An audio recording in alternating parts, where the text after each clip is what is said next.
Picture this. It's 2 a.m. and you're lying in bed, staring at the ceiling, replaying that conversation from 3 days ago for the 100th time.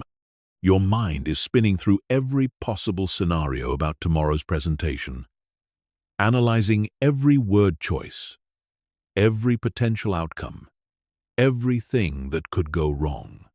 Sound familiar? Here's the brutal truth. While you've been overthinking, someone else with half your intelligence and twice your confidence just made the decision you've been agonizing over for weeks. They took action. They moved forward. They got results. Meanwhile, you're still stuck in your head, trapped in an endless loop of analysis that's slowly suffocating your potential. I'm about to show you something that will change everything. Overthinking isn't a sign of intelligence. It's not careful planning. It's not being thorough. Overthinking is a mental prison that's stealing your time, your energy, and your opportunities. And the solution? It's simpler than you think. In the next 15 minutes, you're going to discover why your brain tricks you into overthinking, the hidden costs that are destroying your life, and most importantly, the simple system that will free you from this mental trap forever. By the end of this video, you'll have the tools to make faster decisions, take confident action, and finally break free from the paralysis of analysis. But here's the catch. You have to actually apply what you learn. No more overthinking whether this advice will work. No more waiting for the perfect moment to start. The time is now. Chapter 1. The Overthinking Epidemic. We're living in the golden age of overthinking.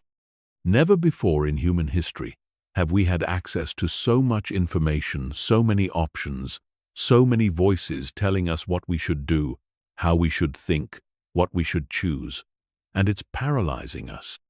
Your great-grandfather didn't overthink whether to ask someone on a date. He just did it. Your grandmother didn't spend 3 hours researching the perfect restaurant for dinner. She cooked what was available. They didn't have the luxury of infinite choice, and ironically, that made them more decisive, more action-oriented, more successful in many ways. But here's what's really happening in your brain when you overthink. You're activating what neuroscientists call the default mode network. This is the part of your brain that becomes active when you're not focused on the outside world and your mind is wandering. It's the voice in your head that never stops talking, analyzing, worrying, planning. The problem is that this network was designed for a different world. Thousands of years ago, when our ancestors faced a rustling bush, overthinking could save their lives. Is it a predator? Is it the wind? Should I run or investigate? That careful analysis was the difference between survival and death. But in today's world, that same mechanism is working against you. Your brain treats choosing a career path with the same urgency as escaping a saber-toothed tiger. It floods you with cortisol, activates your fight-or-flight response, and keeps you in a state of chronic stress and indecision. Here's the shocking reality. The average person makes about 35, 0 decisions per day. From what to wear to what to eat, from which route to take to work, to what to watch on Netflix. And if you're overthinking even a fraction of these decisions, you're burning through your mental energy faster than a sports car burns through gasoline. This is called decision fatigue, and it's why successful people like Steve Jobs wore the same outfit every day, why Barack Obama only wore blue or gray suits as president, why Mark Zuckerberg has a closet full of identical gray t-shirts. They understood something that most people don't. Your willpower and decision-making ability are finite resources. Every time you overthink a small decision, you're depleting the mental energy you need for the big ones. You're essentially choosing to be tired, stressed, and indecisive about the things that actually matter because you wasted your cognitive resources worrying about things that don't. But it gets worse. Overthinking doesn't just drain your energy, it actually makes you worse at making decisions. When you overanalyze, you start to doubt information that was perfectly clear before. You begin to see problems that don't exist, create obstacles that aren't there, and convince yourself that simple solutions are somehow inadequate. This is why your first instinct is often your best instinct. Your subconscious mind processes information incredibly quickly, drawing on years of experience and pattern recognition to give you an immediate gut feeling. But then your conscious mind steps in with its need to analyze everything, and suddenly what was clear becomes cloudy. The most successful people in the world aren't the smartest. They're the most decisive. They understand that a good decision made quickly is almost always better than a perfect decision made too late. They know that you can course correct along the way, but you can't make progress while you're standing still. Think about the last major opportunity you missed because you overthought it. Maybe it was a job offer you analyzed to death until the position was filled by someone else. Maybe it was an investment opportunity you researched so thoroughly that by the time you were ready to act, the moment had passed. Maybe it was asking someone out, starting a business, moving to a new city, or taking any kind of meaningful risk. Now think about how you felt afterward. Regret, right? Not because you made the wrong decision, but because you didn't make any decision at all. You let overthinking steal your opportunity, your confidence, your momentum. This epidemic of overthinking is creating a generation of smart, capable people who are paralyzed by their own intelligence. They know too much, consider too many variables, see too many potential outcomes. They're like chess grandmasters trying to calculate every possible move in a game where the rules keep changing. Chapter 2. The Neuroscience of Mental Paralysis. Let's dive deep into what's actually happening in your brain when you get stuck in overthinking mode. Understanding the neuroscience will help you recognize when it's happening and give you the power to interrupt the pattern. When you start overthinking, your brain activates several key regions simultaneously. The prefrontal cortex, responsible for executive function and planning, goes into overdrive. It's like having a computer with too many programs running at once. Everything slows down, gets glitchy, and eventually freezes. At the same time, your anterior cingulate cortex, which processes emotions and monitors for conflicts, starts firing rapidly. This is the part of your brain that notices when things don't feel right, when there's uncertainty, when you're facing a potential threat to your ego or well-being. It's essentially your internal alarm system, and when you overthink, it gets stuck in the on position. Meanwhile, your amygdala, the brain's fear center, begins releasing stress hormones like cortisol and adrenaline. These chemicals were designed to help you respond quickly to immediate physical threats. But when they're triggered by mental scenarios that may never happen, they create a state of chronic anxiety and hypervigilance. Here's where it gets really interesting. When your brain is in this overthinking state, it actually starts to form new neural pathways that reinforce the pattern. Every time you choose to analyze instead of act, you're literally rewiring your brain to be more indecisive in the future. It's like creating a mental rut that gets deeper every time you drive through it. This is why overthinking becomes addictive. Your brain starts to believe that more analysis equals better outcomes, even though research consistently shows the opposite. Studies have found that people who trust their gut instincts make better decisions than those who extensively deliberate, especially in complex situations with multiple variables. One of the most fascinating studies on this topic was conducted by researchers at the University of Amsterdam. They had participants choose between different cars based on multiple attributes. One group was asked to make an immediate decision, another was given time to consciously deliberate, and a third group was distracted with other tasks while their unconscious mind processed the information. The results were stunning. The group that was distracted and couldn't consciously overthink the decision actually made the best choices. Their unconscious minds were able to weigh all the factors without getting bogged down in analysis paralysis. This happens because your unconscious mind can process vastly more information than your conscious mind.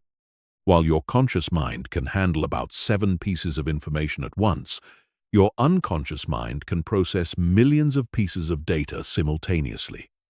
It's like comparing a calculator to a supercomputer. But here's the kicker. When you overthink, you're essentially forcing your calculator to do the supercomputer's job.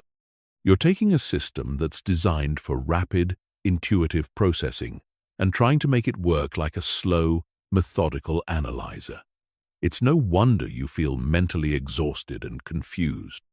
The overthinking brain also exhibits something called temporal discounting dysfunction. This is a fancy way of saying that when you're stuck in analysis mode, you become terrible at weighing immediate costs against future benefits. You start to overvalue minor risks and undervalue major opportunities. For example, you might spend weeks researching the perfect time to start investing, worried about market volatility and potential losses, while completely ignoring the massive opportunity cost of not investing at all. Your overthinking brain becomes so focused on avoiding small, immediate risks that it blinds you to large, long-term consequences. Neuroimaging studies show that overthinkers have increased activity in what's called the default mode network, a collection of brain regions that become active when you're not focused on the outside world. This network includes the medial prefrontal cortex, posterior cingulate cortex, and angular gyrus. And when it's overactive, it creates that constant mental chatter that never seems to stop. People with anxiety and depression often show hyperactivity in this network, which explains why overthinking is so closely linked to these conditions. The brain gets trapped in loops of self-referential thinking, constantly monitoring, analyzing, and worrying about internal states, instead of engaging with the external world. But here's the good news. Neuroplasticity means your brain can change. Just as you've trained your brain to overthink through repetition, you can train it to be more decisive through different kinds of repetition. Every time you catch yourself overthinking and choose to take action instead, you're building new neural pathways that support quick, confident decision-making. The key is understanding that your brain's tendency to overthink isn't a character flaw or a sign of intelligence. It's simply a pattern that can be changed. Like any habit, it feels automatic and natural because you've practiced it so many times, but that doesn't mean it's serving you. Chapter 3. The Hidden Costs of Analysis Paralysis. While you've been sitting there analyzing every possible outcome, life has been passing you by. The hidden costs of overthinking are far more devastating than most people realize, and they compound over time like interest on a debt you never knew you owed. Let's start with the most obvious cost: time. The average overthinker spends 2-3 hours per day stuck in mental loops, analyzing decisions that could be made in minutes. That's 14-21 hours per week, or roughly 731,095 hours per year. To put that in perspective, you could learn a new language, master a musical instrument, or build a substantial side business with that time. But time isn't the only thing you're losing. Every moment spent overthinking is a moment not spent taking action. And action is what creates results.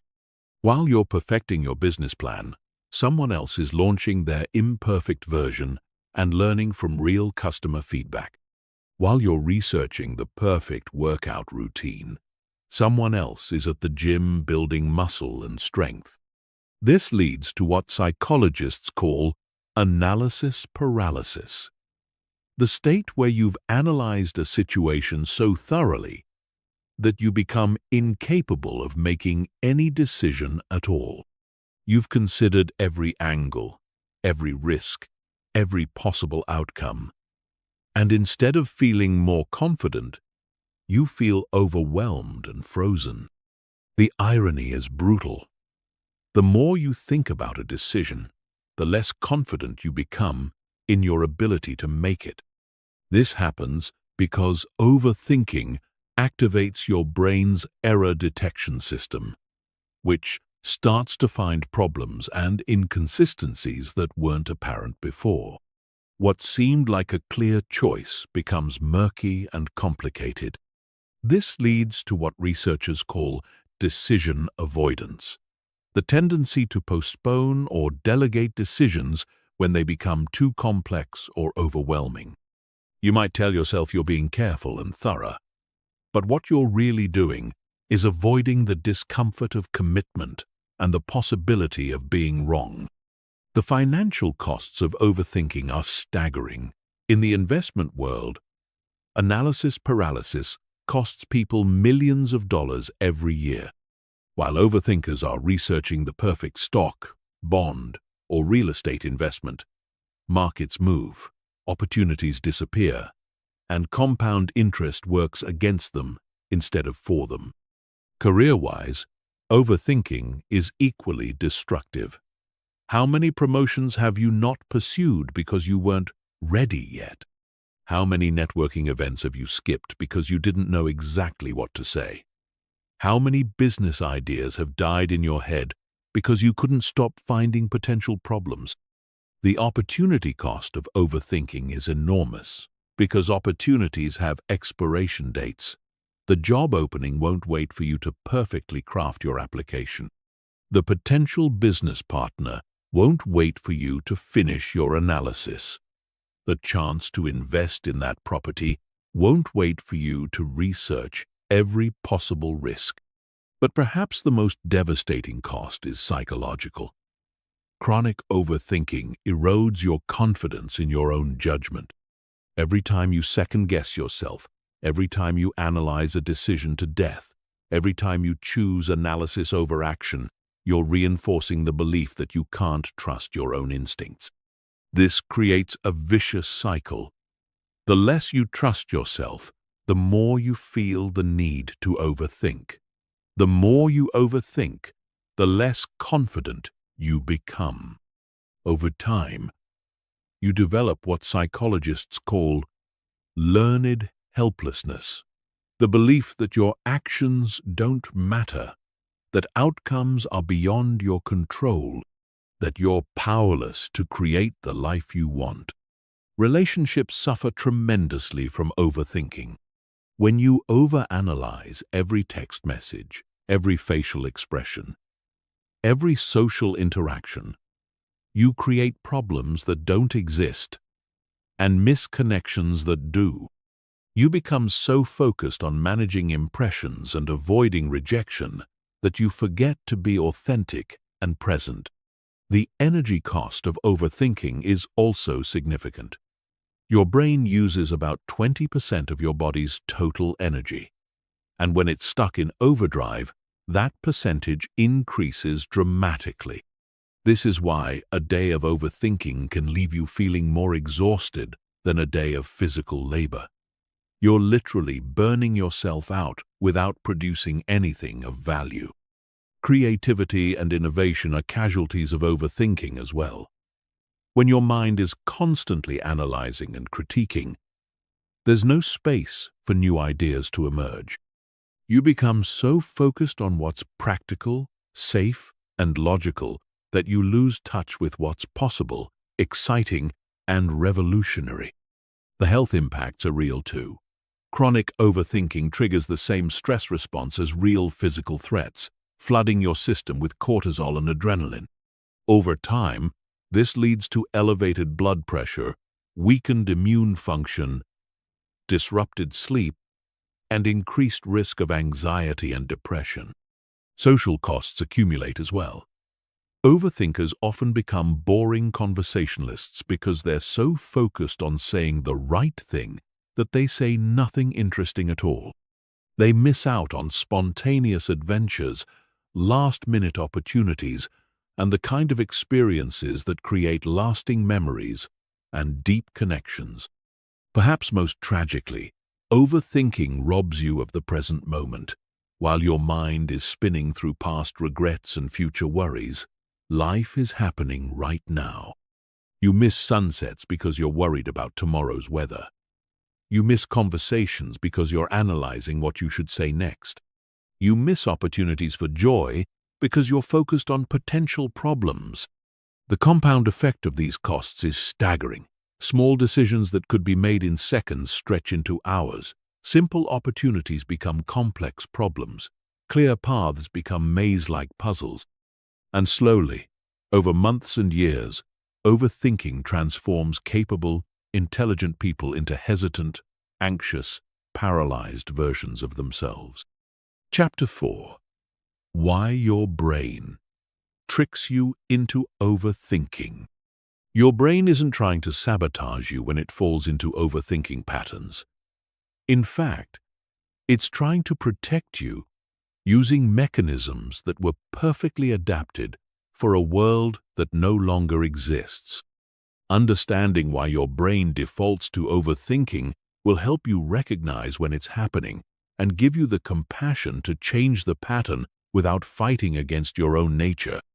The primary culprit is what evolutionary psychologists call the better safe than sorry principle. For millions of years, our ancestors survived by being cautious, by thinking through potential threats, by considering what could go wrong before taking action. The humans who rushed into unknown situations without analysis often didn't live long enough to pass on their genes. This cautious mindset served us well when the stakes were literally life and death. If you heard a noise in the bushes, it was better to spend time analyzing whether it was a predator than to ignore it and potentially become someone's dinner.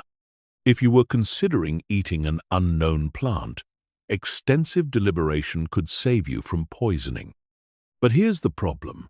Your ancient brain doesn't distinguish between choosing a restaurant for dinner and escaping from a saber-toothed tiger. Both situations trigger the same analytical processes, the same caution mechanisms, the same tendency to consider every possible negative outcome.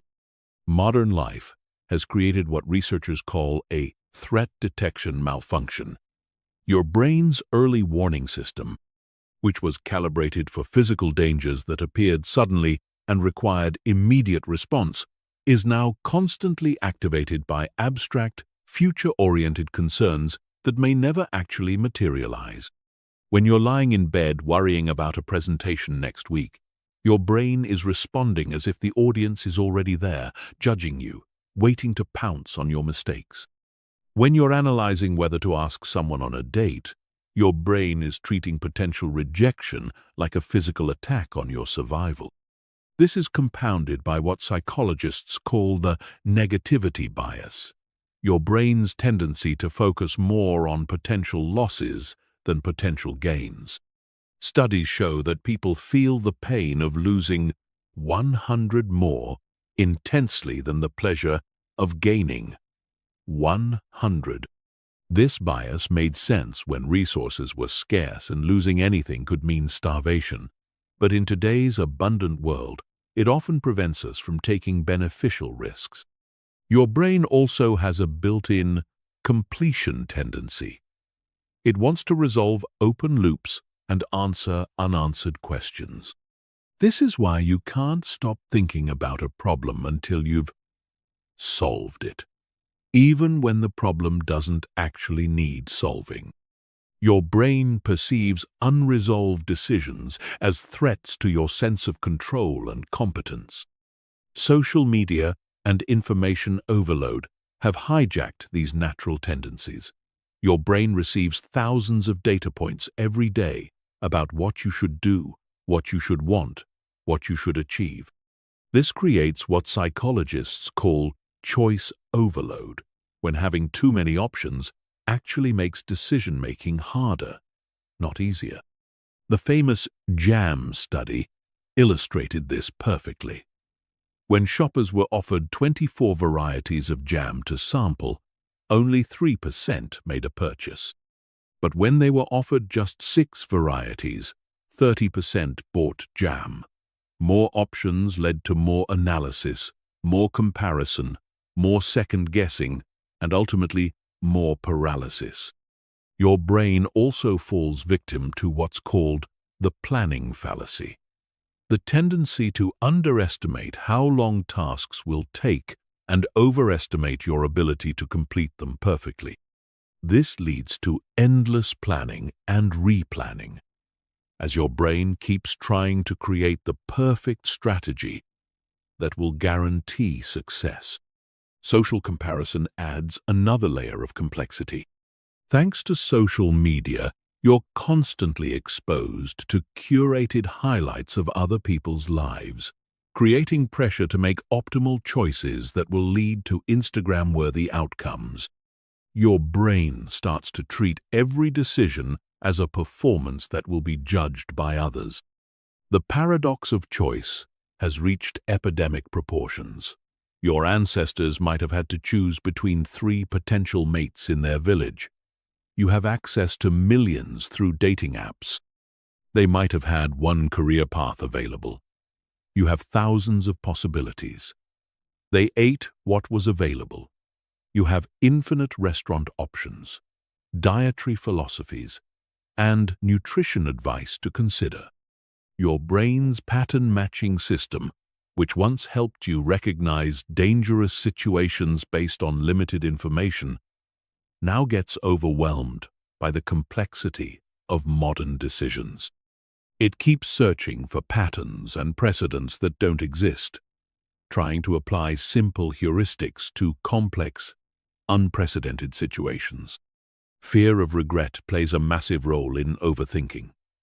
Your brain has learned that making the wrong choice leads to emotional discomfort, so it tries to prevent regret by analyzing every possible outcome. But this creates a paradox. The fear of making the wrong choice often prevents you from making any choice at all, which guarantees the regret you are trying to avoid. The availability heuristic causes your brain to overweight recent or memorable information when making decisions. If you recently heard about someone's business failing, your brain will overestimate the likelihood of your own business failing. If you saw a news story about a plane crash, your brain will overestimate the dangers of flying, even though statistically you're much more likely to be injured driving to the airport. Perfectionism compounds all of these tendencies. Your brain starts to believe that there's one right answer to every question, one optimal choice in every situation. This creates impossible standards and endless analysis as you search for a perfect solution that probably doesn't exist. The confirmation bias kicks in during extended analysis periods. Your brain starts to seek information that confirms your existing fears or doubts while ignoring evidence that supports taking action. If you're scared of starting a business, you'll find every article about business failures while somehow missing all the success stories. Understanding these mechanisms isn't about judging your brain or trying to override its natural tendencies. It's about recognizing when these protective systems are working against you in modern contexts and developing strategies to work with your brain's nature while still taking decisive action. Chapter 5. The Illusion of Productive Thinking. Here's the most dangerous lie your brain tells you about overthinking: that it's productive. That all that mental spinning, analyzing, and planning is actually accomplishing something valuable. that you're being responsible, thorough, and intelligent by considering every angle before taking action. This illusion is so convincing that many overthinkers wear their analysis paralysis like a badge of honor. They tell themselves they're being careful, strategic, or thoughtful. They look at people who make quick decisions and judge them as impulsive, reckless, or shallow. But the research tells a completely different story. Studies consistently show that excessive deliberation leads to worse outcomes, not better ones. When researchers track decision quality over time, they find that people who trust their initial instincts and act quickly generally achieve better results than those who analyze extensively before acting. Why does this happen? Because thinking and doing activate completely different parts of your brain. When you're thinking about riding a bicycle, you use your prefrontal cortex to analyze balance, speed, and steering. But when you're actually riding a bicycle, you use your cerebellum and motor cortex to execute smooth, automatic movements. The thinking brain and the doing brain operate on entirely different systems. The same principle applies to every area of life. You can think about having a conversation with someone for hours, planning what you'll say, anticipating their responses, rehearsing your reactions. But the actual conversation will unfold based on real-time social cues, emotional dynamics, and spontaneous moments that no amount of pre-planning can predict. This is why the most charismatic people aren't the ones who plan out every word. They're the ones who stay present and respond authentically to whatever emerges. They trust their social intelligence to guide them in the moment rather than trying to script the interaction in advance. The illusion of productive thinking is reinforced by the fact that analysis feels like work. Your brain is active. You're using energy. You feel mentally engaged. But feeling busy isn't the same as being productive. You can spend 8 hours thinking about a problem and make zero progress towards solving it. Meanwhile, someone else can spend 8 minutes taking action and move significantly closer to their goal. This is particularly evident in creative fields. Writers who spend months outlining and planning their novels often struggle to complete them, while writers who start with a simple idea and let the story unfold as they write tend to be more prolific and often produce more engaging work. The thinking creates resistance. The doing creates momentum. The business world is full of examples of this principle. Companies that spend years perfecting their business plans often find that the market has changed by the time they're ready to launch. Meanwhile, companies that launch quickly with minimum viable products can adapt and improve based on real customer feedback rather than theoretical projections. Your brain creates the illusion of productivity through what psychologists call cognitive ease. When you're thinking about a problem repeatedly, it becomes more familiar, and familiarity feels like understanding. You start to believe you know more about the situation than you actually do, simply because you've thought about it so much. This false confidence can be dangerous because it makes you feel prepared for situations you've never actually experienced. You might think you know how you'll perform in a job interview because you've rehearsed it mentally dozens of times. But mental rehearsal is fundamentally different from real-world performance under pressure. The planning fallacy demonstrates this perfectly. Despite having extensive plans and analyses, most projects still go over budget, past deadlines, and encounter unexpected obstacles. This isn't because people are bad planners. It's because thinking about doing something is categorically different from actually doing it. Overthinking also creates what researchers call analysis paralysis by perfectionism. Your brain starts to believe that if it just thinks a little longer, considers a few more variables, researches one more option, it will find the perfect solution.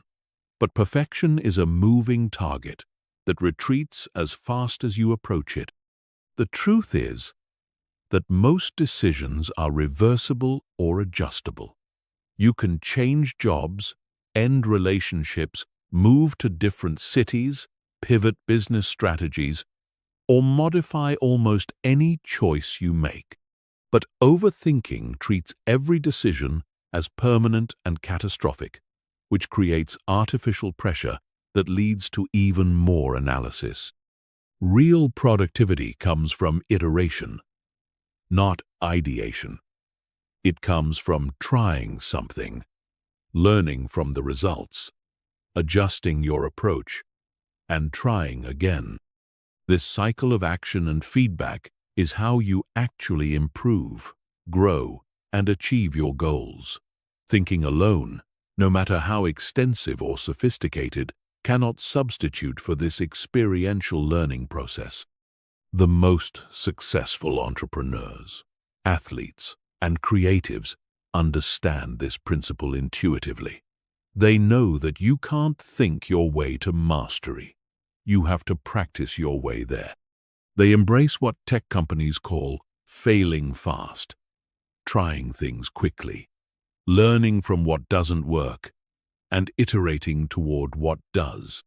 This doesn't mean abandoning all planning or preparation. It means recognizing the difference between productive thinking that leads to action and unproductive thinking that substitutes for action.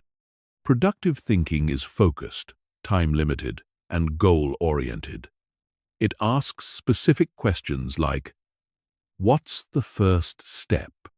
or "What information do I actually need to make this decision?" Unproductive thinking is circular, endless, and anxiety-driven. It asks impossible questions like, "What if everything goes wrong?" or "How can I guarantee this will work?" These questions feel important, but they're actually procrastination dressed up as preparation. The illusion of productive thinking is one of the most sophisticated forms of self-sabotage because it allows you to feel like you're making progress while actually standing still. Breaking free from this illusion requires honestly assessing whether your thinking is moving you toward action or away from it, whether it's solving problems or creating them, whether it's building confidence or eroding it. Chapter 6.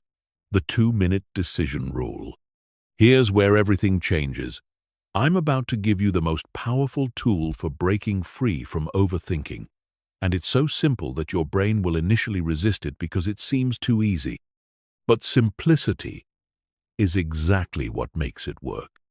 The 2-Minute Decision Rule states this: if a decision can be made with the information you currently have and won't have irreversible, catastrophic consequences, give yourself exactly 2 minutes to decide.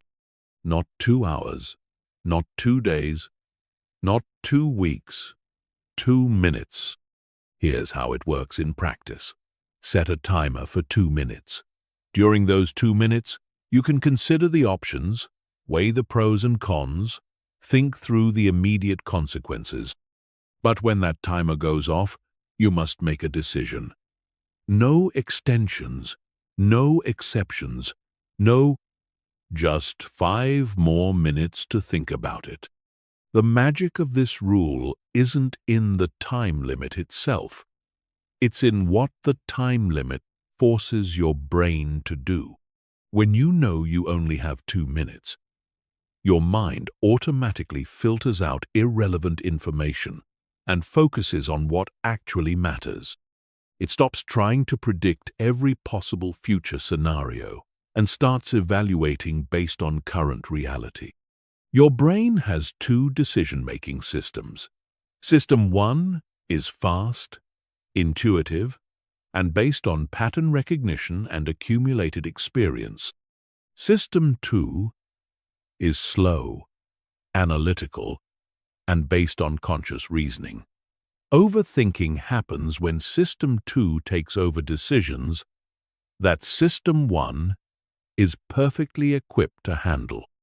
The 2-minute rule forces you to rely more on System 1, which is actually superior for most life decisions. System 1 processes massive amounts of information instantly, drawing on everything you've learned, experienced, and observed throughout your life. It's like having access to a supercomputer that can analyze millions of variables in seconds. System 2, the analytical mind, can only handle about 7 pieces of information at once. When you give it a complex decision with multiple variables, it gets overwhelmed and starts creating artificial complications to justify its involvement. It's like asking a calculator to run a complex simulation. It's not designed for that kind of work. The beauty of the 2-minute rule is that it works for an enormous range of decisions. Should you take that job offer?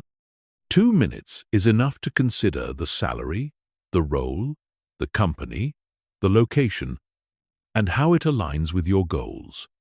Should you ask someone on a date? 2 minutes is more than enough to evaluate your interest, their apparent interest, and the potential for connection. Should you start that side business? 2 minutes can determine if you have the skills, the market demand, the initial resources, and the motivation to begin. Should you end a relationship that's not working? 2 minutes is sufficient to assess your happiness, your partner's happiness, your shared goals, and whether the issues are solvable. But here's what separates successful people from chronic overthinkers. They understand that most decisions are not permanent. If you take a job and it's not the right fit, you can find another job. If you ask someone out and they say no, you can ask someone else. If you start a business and it doesn't work, you can start a different business or go back to employment. The fear of making the wrong decision is almost always disproportionate to the actual consequences of that decision. Your brain treats choosing a restaurant like a life or death scenario. But in reality, the worst-case scenario is a mediocre meal and the loss of an hour and some money. These consequences are so minor that spending more than 2 minutes deciding is objectively irrational. Even bigger decisions rarely have the catastrophic consequences your overthinking brain imagines. Moving to a new city? If you don't like it, you can move again. Changing careers? Most people change careers multiple times throughout their lives. Getting married? Divorce exists. And while it's not ideal, it's not the end of the world either. The 2-minute rule also eliminates decision avoidance. When you know you have to decide in 2 minutes, you can't postpone the decision indefinitely. You can't wait for more information, more time, or more certainty. You have to work with what you have right now, which is almost always sufficient for making a good decision. This rule forces you to distinguish between decisions that matter and decisions that don't. If you can't decide something in 2 minutes, ask yourself, is this decision actually important enough to warrant extended analysis? Or am I overthinking something that will have minimal impact on my life? Most of the decisions we agonize over fall into the second category.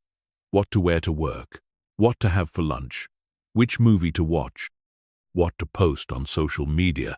These micro-decisions consume enormous amounts of mental energy despite having virtually no impact on our long-term well-being or success. The 2-minute rule also builds decision-making confidence. Every time you make a quick decision and survive the consequences, which you almost always will, you prove to yourself that extensive analysis isn't necessary. You start to trust your judgment, your instincts, your ability to handle whatever results from your choices. Start implementing this rule immediately with low-stakes decisions. When you're choosing what to eat for lunch, set a 2-minute timer and decide. When you're picking something to watch on Netflix, give yourself 2 minutes max. When you're deciding whether to go to a social event, 2 minutes is plenty. As you build confidence with small decisions, Gradually apply the rule to bigger ones. The key is to start where the stakes are low, so you can prove to yourself that quick decisions don't lead to disaster. In fact, you'll likely find that your quick decisions are just as good as, and often better than, your extensively analyzed ones. Remember, the goal isn't to make perfect decisions. The goal is to make good enough decisions quickly, so you can spend your time and energy implementing those decisions rather than endlessly reconsidering them. Action beats analysis every single time. The 2-minute rule will feel uncomfortable at first because it goes against everything your overthinking brain believes about decision-making. Your brain will insist that important decisions require more time, more analysis, more consideration. But your brain is wrong. Most decisions require more action, not more thought. Chapter 7. The 80% Rule and Good Enough Decision-Making. Perfectionism is the fuel that powers the overthinking engine. Your brain becomes convinced that there's one optimal choice in every situation, one perfect path forward, one ideal outcome that can be achieved if you just analyze long enough and hard enough. This pursuit of perfection is what keeps you stuck, paralyzed, and perpetually dissatisfied with your decisions. The 80% rule offers a radical alternative. Make decisions when you have 80% of the information you think you need, and you're 80% confident in your choice. Don't wait for 100% certainty, because it doesn't exist. Don't hold out for perfect information, because you'll never have it. Don't demand guarantees, because life doesn't offer them. This rule is based on a fundamental truth that overthinkers struggle to accept. In most situations, a good decision made quickly beats a perfect decision made too late.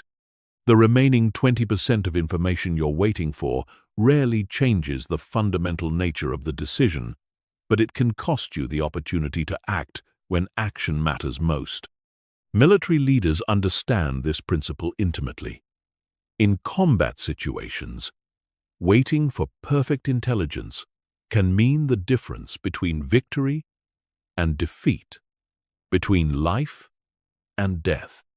They operate on what they call the 70% solution. If you have 70% of the information and 70% confidence, you act. The speed of decision matters more than the perfection of decision. Business leaders operate similarly. Amazon's Jeff Bezos was famous for making decisions with what he called disagree and commit. If he was 70% confident in a direction, he would fully commit to it, rather than spending months trying to get to 90% confidence. This decision-making speed was a key factor in Amazon's ability to innovate and dominate multiple markets. The 80% rule works because of diminishing returns on analysis. The first 20% of your research typically provides 80% of the useful information. The next 60% of research provides only 20% additional value.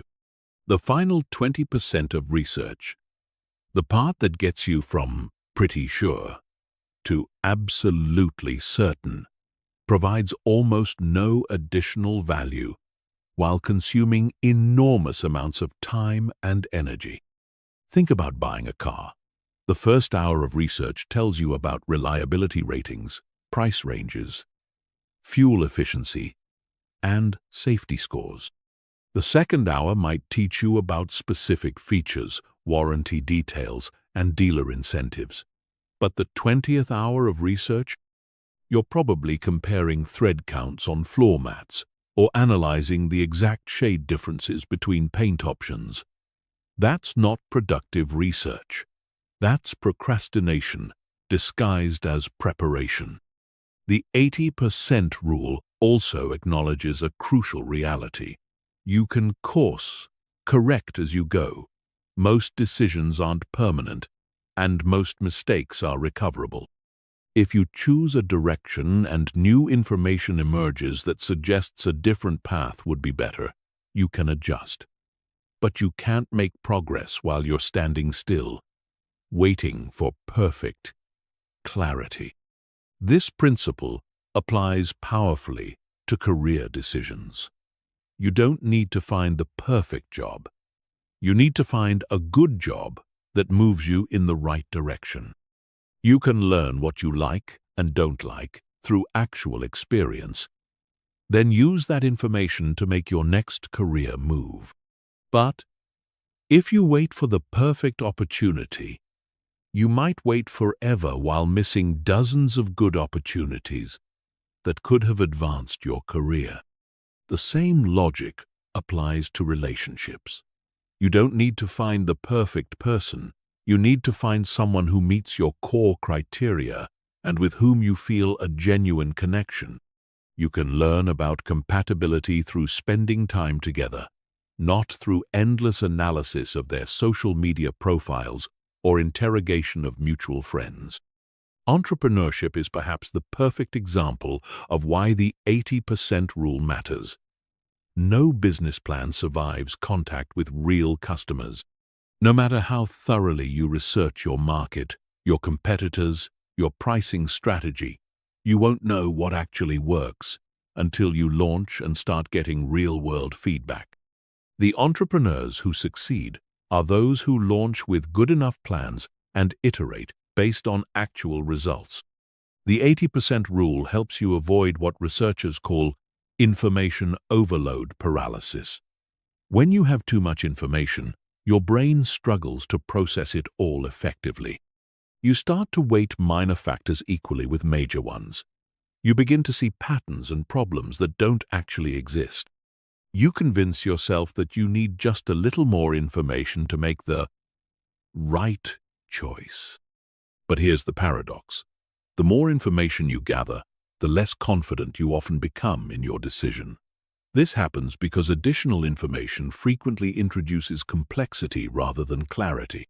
You start to see downsides you hadn't considered, alternatives you hadn't explored, variables you hadn't accounted for. This is why your first instinct is often your best instinct.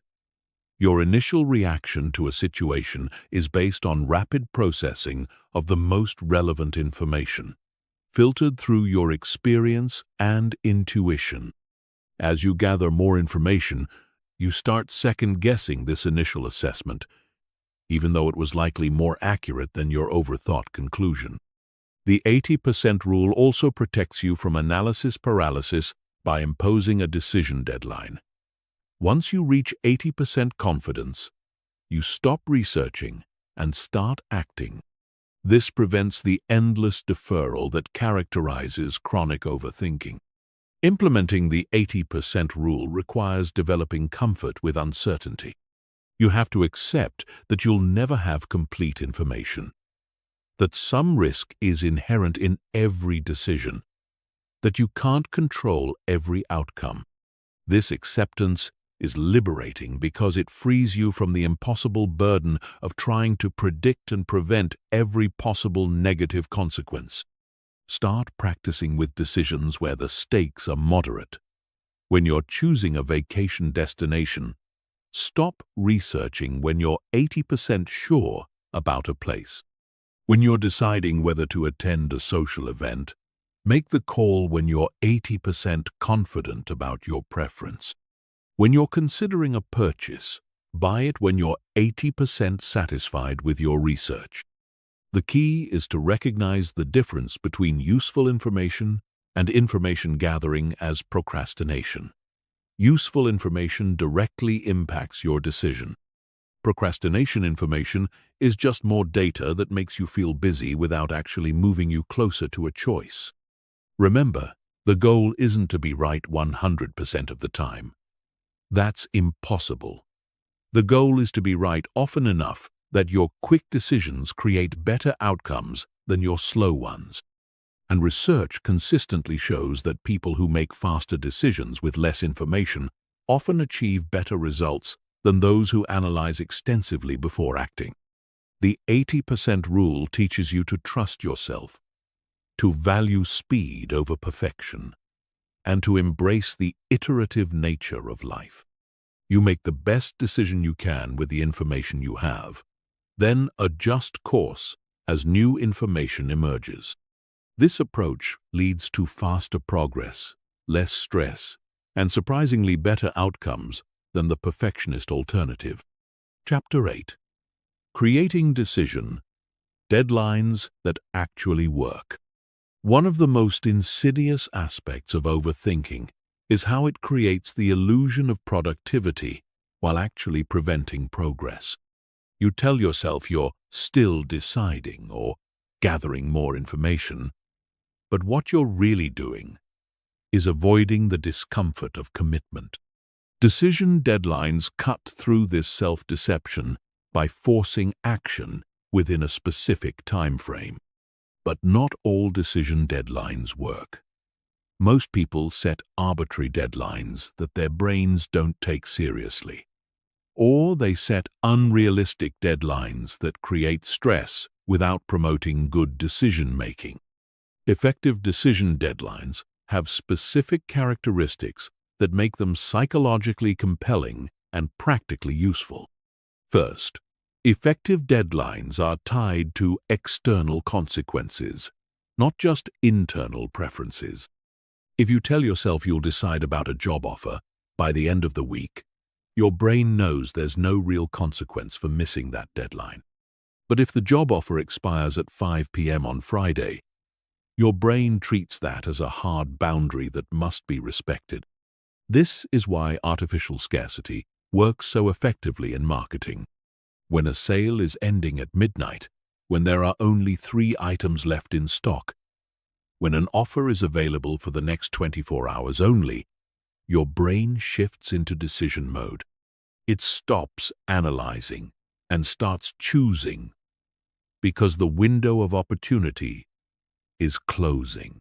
You can create this same urgency for your own decisions by tying them to real external deadlines. If you're trying to decide whether to take a class, register by the early deadline to save money. If you're considering a career change, apply for jobs before the application deadlines close. If you're thinking about moving to a new city, book apartment viewings for a specific weekend trip. Second, effective deadlines are short enough to prevent overthinking but long enough to allow adequate consideration. For most personal decisions, this sweet spot is between 24 hours and 1 week. Shorter deadlines don't give you enough time to gather essential information. Longer deadlines give your brain too much time to spiral into analysis paralysis. The key is calibrating the deadline to the importance and complexity of the decision. Choosing a restaurant for dinner tonight gets a 15-minute deadline. Deciding whether to accept a job offer gets a 3-day deadline. Choosing whether to buy a house gets a 1-week deadline. The more important the decision, the longer the deadline, but never longer than necessary for adequate consideration. Third, effective deadlines include specific trigger points that move you from analysis to action. These are predetermined criteria that automatically shift you into decision mode. For example, I'll research vacation options for 2 hours, then book whichever destination seems most appealing. Or, I'll consider this relationship for 1 month, then decide whether to commit or end it. These trigger points prevent the endless deferral that characterizes overthinking. Your brain can't keep moving the goalposts because you've already defined what constitutes sufficient analysis. Once you hit the trigger point, you're committed to deciding regardless of whether you feel ready. Fourth, effective deadlines create accountability through external commitment. Tell someone about your deadline and ask them to check in with you. Post about it on social media. Write it down and put it somewhere visible. Make it harder to ignore or rationalize away your deadline by involving other people in holding you accountable. This external accountability is crucial because your overthinking brain is incredibly skilled at creating excuses for why just a little more time would be helpful. It will convince you that unexpected information has emerged, that the situation has become more complex, that you need to consider new variables.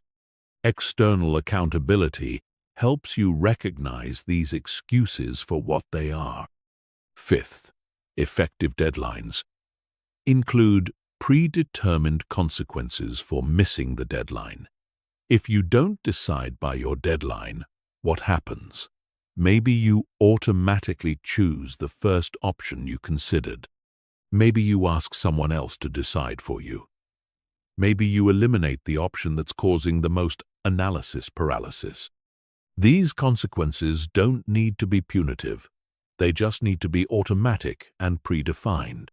The goal is to make inaction more uncomfortable than action, to create a situation where deciding feels easier than continuing to deliberate. For major life decisions, consider using what I call graduated deadlines. Break the decision into phases, each with its own deadline. Phase 1 might be gathering basic information within 3 days. Phase 2 might be narrowing down to 2 options within a week. Phase 3 might be making the final choice within 10 days. This approach prevents the overwhelming feeling that comes with trying to make a complex decision all at once, while still maintaining forward momentum. Each phase deadline creates urgency while the overall structure ensures steady progress toward a final decision. Decision deadlines also work because they force you to clarify your decision criteria up front. When you know you have limited time to decide, you naturally focus on the factors that matter most. You stop getting distracted by minor details and concentrate on major considerations. This clarity is valuable even beyond the immediate decision. By understanding what criteria matter most to you, you develop better self-knowledge and can make future decisions more quickly and confidently.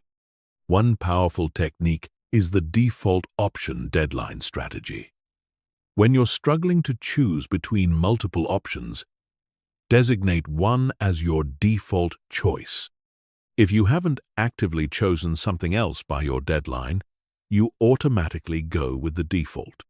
This removes the pressure of making an active decision while still ensuring that you don't remain stuck in analysis indefinitely. The default option should be the choice that seems most reasonable with current information, the one you'd pick if you had to decide right now. This approach acknowledges that sometimes the best decision is simply making any decision and moving forward. For decisions that seem impossibly complex, try the elimination deadline approach. Instead of trying to choose the best option, focus on eliminating the worst options by specific deadlines. Day 1. Eliminate any options that don't meet your basic requirements. Day 3. Eliminate options that would create financial stress. Day 5. Eliminate options that don't align with your long-term goals. This process of elimination often leaves you with one clear choice, or at least narrows the field enough that the final decision becomes much easier. Remember, the purpose of decision deadlines isn't to force you into bad choices. It's to prevent the perfect from being the enemy of the good.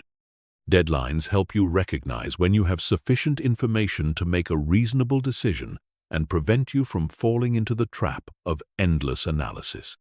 Most importantly, decision deadlines help you develop decision-making confidence. Every time you make a deadline and follow through, you prove to yourself that you can make good choices quickly. This builds the trust in your own judgment that's essential for breaking free from overthinking patterns. Chapter 9. The Action. First, mindset. Everything changes when you flip the script from think, then act, to act, then think. The action First mindset is perhaps the most radical departure from traditional decision-making advice, but it's also the most effective way to break free from analysis paralysis and start creating real results in your life. The traditional approach teaches us to plan extensively before taking any action. Think through every possibility, consider every outcome, research every option, then act only when you're certain of success.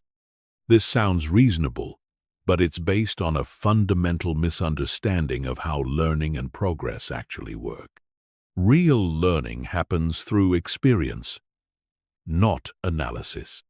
You can read every book about swimming, watch every instructional video, study every technique, but you won't actually know how to swim until you get in the water and start moving. The same principle applies to every meaningful skill and life decision.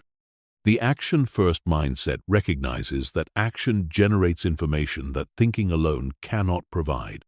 When you start before you're ready, when you begin before you feel prepared, when you act despite uncertainty, you gain access to feedback, data, and insights that no amount of pre-planning could have revealed. This is why minimum viable products are so powerful in business. Instead of spending months or years perfecting a product based on theoretical customer needs, companies launch basic versions quickly and improve them based on real customer feedback. This approach consistently produces better results than extensive upfront planning. The same strategy works for personal decisions. Instead of spending months researching the perfect career path, start taking small actions in directions that interest you. Volunteer in that field. Take a relevant class. Interview people who do that work. Shadow someone for a day. These actions will teach you more about whether it's the right fit than any amount of abstract research. The action-first mindset also leverages what psychologists call implementation intention. When you commit to taking specific actions by specific dates, your brain automatically starts scanning for opportunities and resources to support those actions. You become more likely to notice relevant information, meet helpful people, and discover unexpected possibilities. This happens because action creates momentum, and momentum attracts resources. When you're actively working toward something, people can see your commitment and are more likely to offer help, advice, or opportunities. When you're just thinking about something, there's nothing visible for others to support. Consider the difference between saying, "I'm thinking about starting a business," and saying, "I'm launching my business next month." The first statement invites casual conversation but no real support. The second statement signals serious intent and often generates offers of help, connections, and resources. The action-first mindset doesn't mean acting recklessly or without any consideration. It means taking the smallest possible action that will generate useful information or move you in your desired direction. These small actions compound over time into significant progress, while small amounts of thinking compound into nothing but mental fatigue. For example, if you're considering asking someone on a date, the smallest action might be starting a conversation with them. If you're thinking about changing careers, the smallest action might be updating your resume or browsing job listings. If you're contemplating moving to a new city, the smallest action might be researching neighborhoods or planning a visit. These small actions break the spell of overthinking by shifting you from passive consumption of information to active generation of experience. They move you from the realm of possibility into the realm of reality, where you can get actual feedback rather than theoretical projections. The action-first mindset also protects you from what researchers call planning fallacy, the tendency to underestimate how long tasks will take and overestimate your ability to predict outcomes. When you start taking action early, you discover the real timeline and requirements for achieving your goals, which allows you to adjust your approach based on reality rather than assumptions. This is particularly important for creative projects. Writers who start writing before they have complete plot outlines often produce more engaging stories than those who plan extensively before beginning. The act of writing reveals character motivations, plot possibilities, and thematic elements that couldn't be discovered through planning alone. Musicians who start recording demos before perfecting their songs often capture energy and authenticity that gets lost in over-rehearsed performances. Artists who start painting before they have complete compositional plans often create more dynamic and interesting work than those who sketch extensively before beginning. The action-first mindset requires developing comfort with imperfection and uncertainty. You have to be willing to start before you're ready, to begin before you're prepared, to act despite not knowing exactly where you're going. This feels uncomfortable initially, but it's actually much more aligned with how life actually works. Life is improvisation, not script reading. No matter how much you plan, unexpected variables will emerge that require real-time adaptation. The action-first mindset prepares you for this reality by giving you practice at responding to circumstances as they unfold, rather than trying to predict and control every outcome in advance. One powerful technique for implementing the action-first mindset is what I call micro-commitments. Instead of making large commitments that feel overwhelming, make tiny commitments that feel manageable, but still move you forward. Commit to writing one paragraph, making one phone call, sending one email, taking one class. These micro-commitments are easy to fulfill, which builds confidence and momentum. They also generate small amounts of feedback and progress, which accumulate over time into significant results. Most importantly, they break the pattern of analysis paralysis by requiring action instead of endless consideration. Another key technique is time boxing your thinking. Give yourself a specific, limited amount of time to consider a decision or plan a project. Then take action, regardless of whether you feel ready. You might spend 30 minutes researching restaurants, then pick one and make a reservation. You might spend 2 hours planning a business idea, then register a domain name and start building a website. The action-first mindset transforms failure from something to be avoided into something to be leveraged. When you act quickly and fail quickly, you learn quickly. You discover what doesn't work while you still have time and energy to try different approaches. This rapid iteration leads to faster learning and better outcomes than slow, cautious planning. Most importantly, the action-first mindset builds the kind of confidence that comes from proven capability rather than theoretical knowledge. When you've successfully navigated uncertainty, adapted to changing circumstances, and achieved results through action, you develop unshakable confidence in your ability to handle whatever life throws at you. This confidence is qualitatively different from the false confidence that comes from extensive planning. Planned confidence is brittle. It shatters when reality doesn't match your projections. Action-based confidence is resilient. It grows stronger when you successfully adapt to unexpected circumstances. Chapter 10. Emergency Protocols for Overthinking Attacks. Even with the best preventive strategies, you'll still experience moments when your brain spirals into overthinking mode. These are what I call overthinking attacks. Sudden episodes where your mind starts racing through endless scenarios.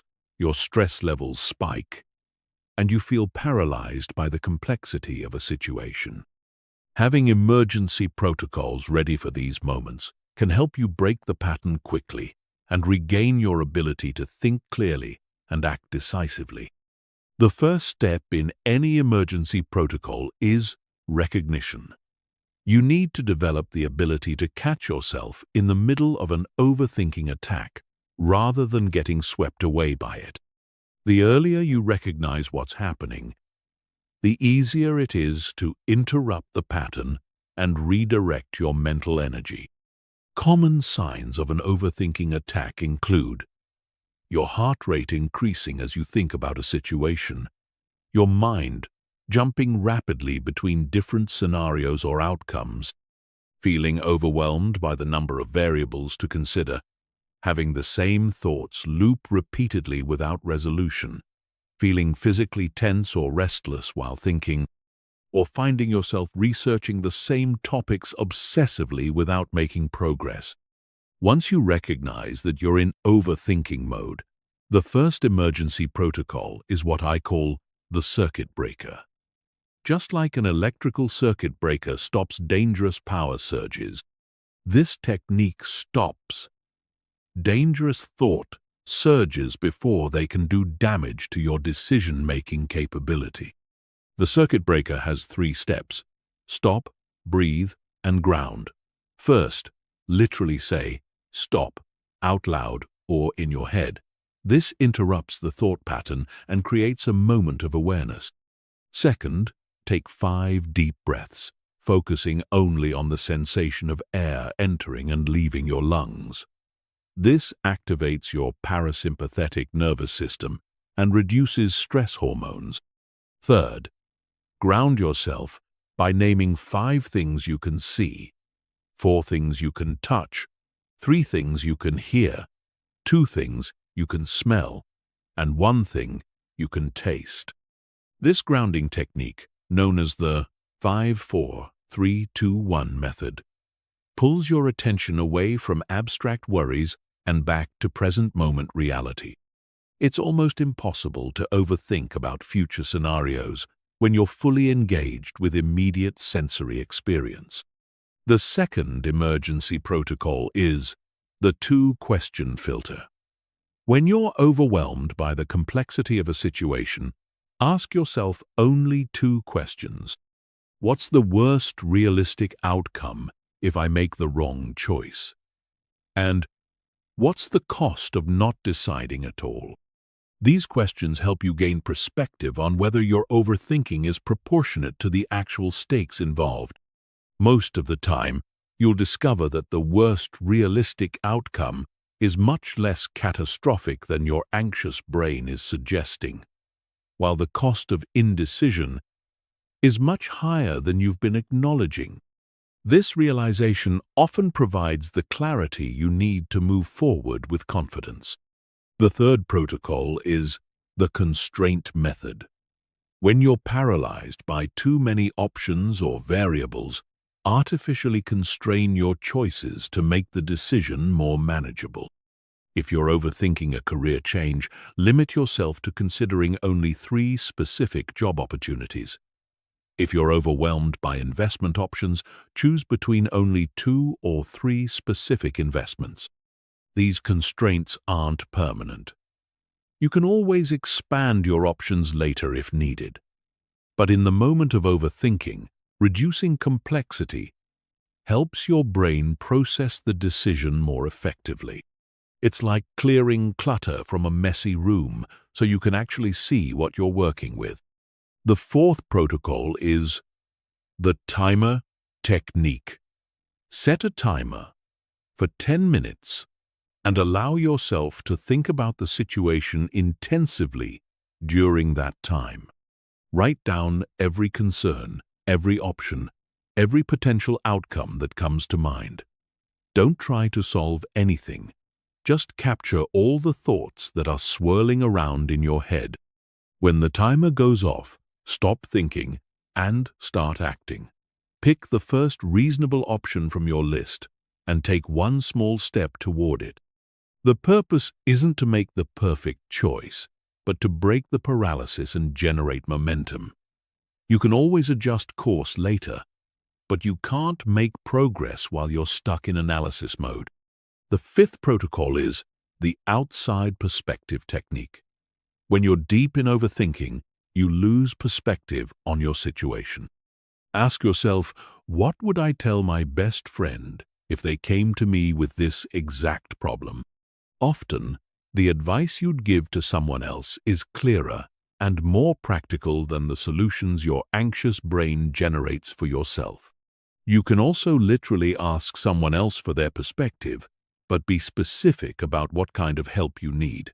Don't ask for more analysis. You already have too much of that. Instead, ask for their gut reaction, their immediate impression, or what they would do in your situation. Fresh perspectives can cut through the mental fog that clouds your own judgment. The sixth protocol is the deadline declaration. When you catch yourself in an overthinking loop, publicly declare a deadline for making the decision. Tell someone else when you're going to decide, post it on social media, or write it down somewhere visible. This external commitment creates accountability that makes it harder to continue deferring the decision indefinitely. Make the deadline short enough to prevent further overthinking but long enough to feel reasonable. For most personal decisions, 24 to 48 hours is appropriate. For smaller decisions, a few hours or even minutes might be sufficient. The seventh protocol is the energy redirect. Overthinking burns enormous amounts of mental energy without producing useful results. When you catch yourself spinning, immediately redirect that energy toward physical action. Go for a walk, do jumping jacks, clean your room, organize your desk, or engage in any activity that requires physical movement and attention. This serves multiple purposes. It interrupts the thought pattern. It burns off stress hormones through physical activity. It often provides mental clarity through the meditative aspects of repetitive tasks. And it gives you a sense of accomplishment and control that counters the helplessness of analysis paralysis. The eighth protocol is the worst-case planning. Sometimes overthinking persists because your brain is genuinely worried about potential negative outcomes. Instead of trying to suppress these worries, address them directly by creating a concrete plan for handling your worst-case scenario. Spend 15 minutes writing out exactly what you would do if your feared outcome actually occurred. How would you handle it? What resources would you use? Who would you ask for help? What would your next steps be? This planning often reveals that even worst-case scenarios are manageable, which reduces anxiety and frees you to make decisions with greater confidence. Remember, these emergency protocols are tools, not permanent solutions. The goal is to interrupt the overthinking pattern long enough to regain your equilibrium and decision-making capability. With practice, you'll get better at recognizing overthinking attacks early and deploying the appropriate protocol before the pattern becomes entrenched. The key is having these protocols ready before you need them. Write them down, practice them during calm moments, and make them as automatic as possible. When you're in the middle of an overthinking attack, you won't have the mental clarity to figure out what to do. You need to rely on prepared responses that you can execute without additional analysis. Chapter 11. Retraining your decision. Making muscles. Your decision-making ability is like a muscle that's been weakened by years of overthinking. Just as you wouldn't expect to run a marathon after months of sitting on the couch, you can't expect to make confident, quick decisions immediately after years of analysis paralysis. You need to systematically retrain your decision-making muscles through progressive exercises that build strength, speed, and confidence. The first exercise in this retraining program is what I call decision sprints. These are rapid-fire decision-making sessions where you force yourself to make multiple small decisions as quickly as possible. Set a timer for 5 minutes and make 20 decisions during that time. What to wear tomorrow, what to have for breakfast, which book to read next, what movie to watch, which route to take to work. The key is speed, not perfection. You're not trying to make optimal choices, you're trying to build the neural pathways that support quick decision-making. Each rapid decision strengthens your ability to trust your instincts and act without extensive analysis. Start with decisions that have minimal consequences. If you choose the wrong shirt or breakfast, the impact on your life is negligible. This low-stakes environment allows you to practice decision-making without the fear and anxiety that typically trigger overthinking. As you build confidence with small decisions, you can gradually apply the same speed to larger ones. The second exercise is option elimination training. Instead of trying to choose the best option from many possibilities, practice systematically eliminating options until only one remains. This approach is often easier psychologically because elimination feels less risky than selection. For example, if you're choosing a restaurant, start by eliminating cuisines you're not in the mood for, then eliminate places that are too expensive or too far away. Then eliminate places with poor reviews.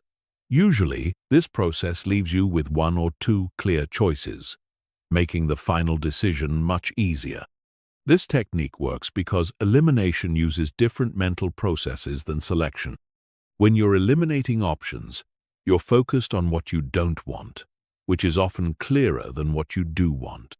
When you're selecting options, you're trying to predict future satisfaction, which involves much more uncertainty and analysis. The third exercise is constraint training. Deliberately impose artificial constraints on your decisions to make them easier and faster. Give yourself a budget limit, a time limit, a geographic limit, or any other boundary that reduces the number of variables you need to consider.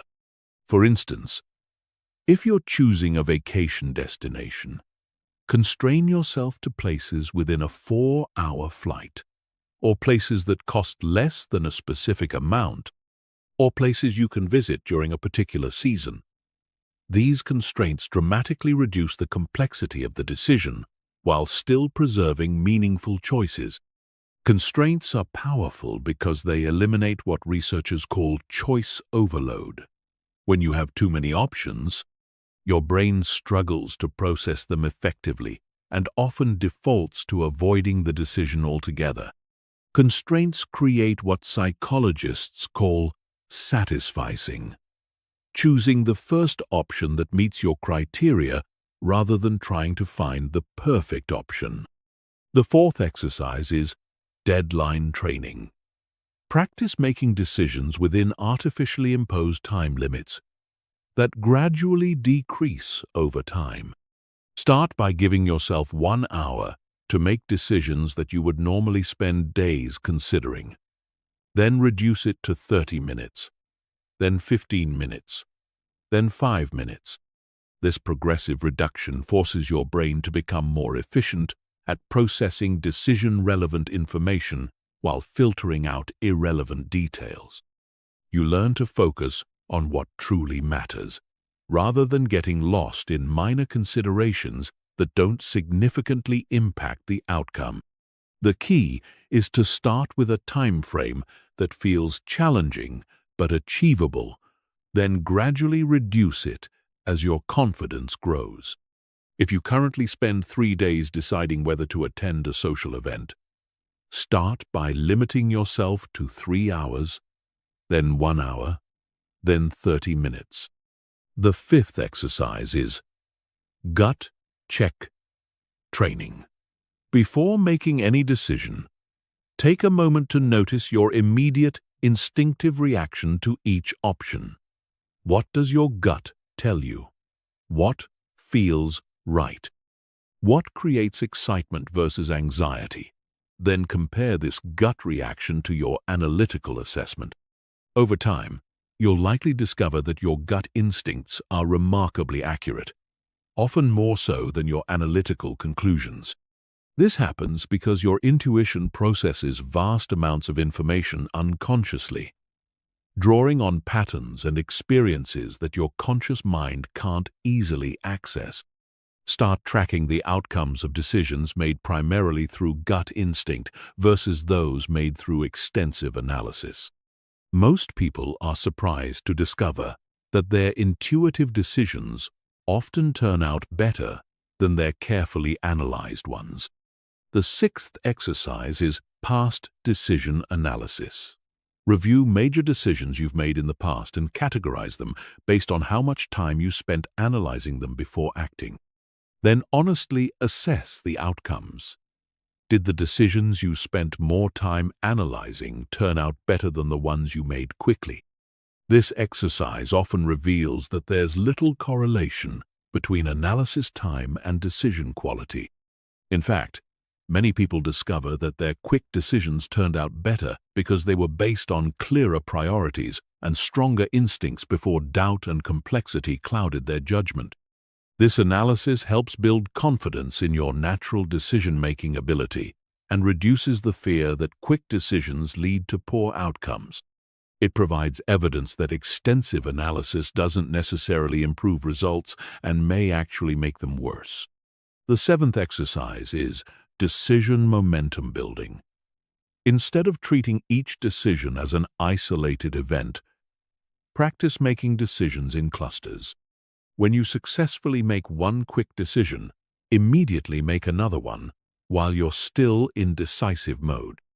This capitalizes on what psychologists call behavioral momentum, the tendency for actions to build on themselves. When you're in action mode, it's easier to continue acting. When you're in analysis mode, it's easier to continue analyzing. By clustering your decisions, you can maintain momentum and avoid falling back into overthinking patterns. The eighth exercise is confidence calibration. After making quick decisions, predict how confident you'll feel about the choice in 1 week. Then actually check back in a week and assess your actual confidence level. This helps you understand that confidence in decisions often grows over time as you see positive results or adapt to whatever outcomes occur. Most people discover that they feel more confident about their quick decisions after living with them for a while, even when the outcomes aren't perfect. This happens because taking action creates a sense of agency and control that analysis alone cannot provide. The ninth exercise is social decision-making. Practice making group decisions quickly by taking the lead in suggesting options and moving toward consensus rapidly. Instead of endlessly discussing where to go for dinner or what movie to watch, practice saying, "How about we try that new Italian place?" Or, "I vote for the action movie. Anyone strongly opposed?" This builds your confidence in making decisions that affect others and helps you develop the skill of reading group dynamics quickly rather than trying to achieve perfect consensus. Most people appreciate someone who can help move group decisions forward efficiently. The final exercise is decision documentation. Keep a simple log of the decisions you make using these techniques, noting the method used, the outcome, and how you felt about the process. This creates a record of success that you can reference when doubt creeps in. Over time, this documentation will show you that quick decisions generally lead to good outcomes, and that the anxiety you feel about rapid decision-making is disproportionate to the actual risks involved. This evidence-based confidence is much more durable than confidence based on theory or wishful thinking. Remember, retraining your decision-making muscles is a gradual process. Don't expect immediate perfection. Like physical exercise, you may feel uncomfortable or awkward at first. But consistency will build strength and fluency. The goal is progress, not perfection, and every quick decision you make strengthens your ability to make the next one even faster and with greater confidence. Chapter 12. The Art of Strategic Ignorance. In our information-saturated world, one of the most counterintuitive skills you can develop is the ability to deliberately ignore information that won't improve your decisions. This isn't about being willfully ignorant or avoiding important facts. It's about recognizing that more information often leads to worse decisions, not better ones. Strategic ignorance is the practice of consciously limiting your information intake to only what's directly relevant to the decision at hand. It's about understanding that your brain has limited processing capacity and that filling it with irrelevant information reduces your ability to focus on what actually matters. Think about how professional athletes perform under pressure. A basketball player shooting a free throw doesn't analyze the crowd noise, the opposing team's strategy, the implications of missing the shot, or the complex physics of ball trajectory. They focus on a few key elements: their stance, their grip, their target, and their rhythm. Everything else is strategically ignored. The same principle applies to decision-making. When you're choosing between job offers, you don't need to research the company's stock performance over the past decade, read every employee review on Glassdoor, or analyze the economic trends in the industry. You need to focus on salary, role responsibilities, growth opportunities, company culture, and how the position aligns with your career goals. The challenge is that your brain resists strategic ignorance because gathering information feels productive and important. Your overthinking mind convinces you that you need to know everything about a situation before making a decision. But this comprehensive approach often leads to information overload, where you become less capable of making good decisions, not more. Research in decision science consistently shows that people who have access to more information often make worse choices than those who focus on a few key factors. This happens because additional information introduces noise that obscures the signal, creates false patterns that mislead judgment, and overwhelms the brain's processing capacity. The key to strategic ignorance is learning to distinguish between information that changes your decision and information that merely satisfies your curiosity. Decision-changing information directly impacts which choice you'll make. Curiosity-satisfying information is interesting, but doesn't alter your preferred option. For example, if you're buying a car, decision-changing information includes price, reliability ratings, fuel efficiency, safety scores, and how well it meets your transportation needs. Curiosity-satisfying information might include the designer's background, the marketing campaign details, or comparison with models you're not considering. One powerful technique for implementing strategic ignorance is the three-question filter. Before researching any aspect of a decision, ask yourself, will this information change which option I choose? Do I need this information to act? Or do I just want to satisfy my curiosity? What's the minimum information I need to make a reasonable decision? If the information won't change your choice, if it's driven by curiosity rather than necessity, or if you already have sufficient information to decide, then strategically ignore it. This filter prevents you from falling down research rabbit holes that consume time without improving outcomes. Another technique is information budgeting. Just as you budget your money, budget your information consumption. Decide in advance how much time you'll spend researching a decision, what sources you'll consult, and what specific questions you need answered. When you've exhausted your information budget, stop researching and start deciding. This approach prevents the endless deferral that characterizes chronic overthinking. Your brain can't keep moving the goalposts because you've predefined what constitutes adequate research.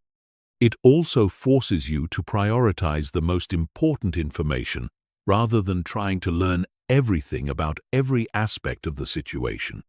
Strategic ignorance also means avoiding information that increases anxiety without improving decisions.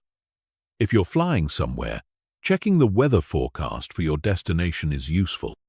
Researching airline safety statistics, reading about turbulence, or watching documentaries about plane crashes is not useful. It only increases anxiety without giving you any actionable information.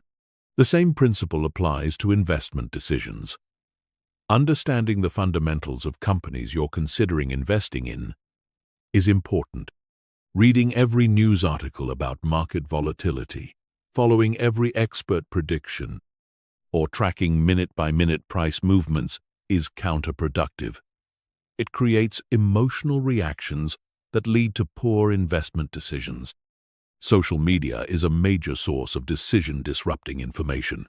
When you're trying to make a personal choice, avoid crowdsourcing opinions from your entire network.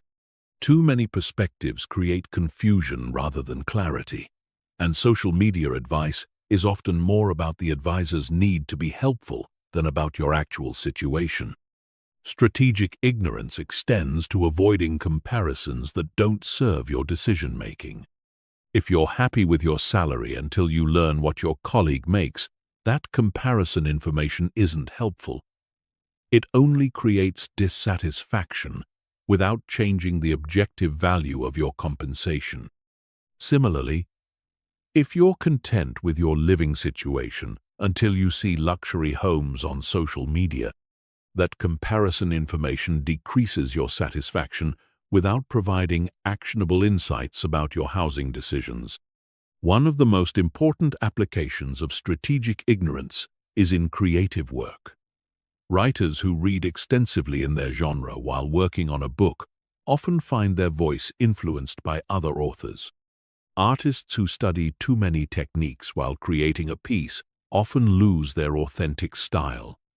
Entrepreneurs who research every competitor exhaustively often become paralyzed by trying to differentiate from everyone else. Strategic ignorance in creative contexts means consuming less input while producing more output. It means trusting your instincts and unique perspective rather than trying to synthesize everyone else's approaches. The practice of strategic ignorance also applies to personal relationships. You don't need to know everything about your partner's past relationships, your friends' private opinions about your choices, or your family's detailed reactions to your life decisions. Too much information about others' thoughts and feelings often creates problems where none existed. In the digital age, strategic ignorance might mean unfollowing social media accounts that trigger comparison or anxiety, unsubscribing from news sources that provide information you can't act on, or turning off notifications for apps that interrupt your focus without providing value. It might also mean avoiding research about decisions that are already made. Once you've chosen a restaurant, don't read reviews that might make you second-guess your choice. Once you've booked a vacation, don't research alternative destinations that might create regret. Once you've made a purchase, don't continue shopping for better deals that might create buyer's remorse. Strategic ignorance requires developing comfort with uncertainty and incompleteness. You have to accept that you'll never have perfect information, that some questions will remain unanswered, that some aspects of every situation will remain unknown. This acceptance is liberating because it frees you from the impossible burden of trying to know everything before acting. The goal isn't to make uninformed decisions. It's to make well-informed decisions without being overwhelmed by irrelevant information. Strategic ignorance helps you focus your limited mental resources on the information that truly matters, while filtering out the noise that clouds judgment and creates paralysis. Mastering strategic ignorance transforms you from an information consumer into an information curator.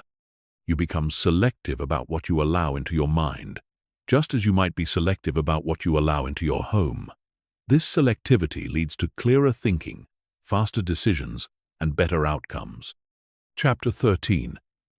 Building Unshakable Decision. Confidence. The ultimate goal of overcoming overthinking isn't just to make faster decisions, it's to make decisions with complete confidence in your ability to handle whatever outcomes arise. This kind of unshakable decision, confidence doesn't come from always being right. It comes from knowing that you can adapt, learn, and thrive, regardless of how any particular decision turns out. Most people try to build confidence by trying to guarantee positive outcomes. But this approach is fundamentally flawed because outcomes are rarely entirely within your control. Market conditions change. Other people make unexpected choices. Circumstances shift in ways you couldn't predict. If your confidence depends on controlling outcomes, it will always be fragile and temporary.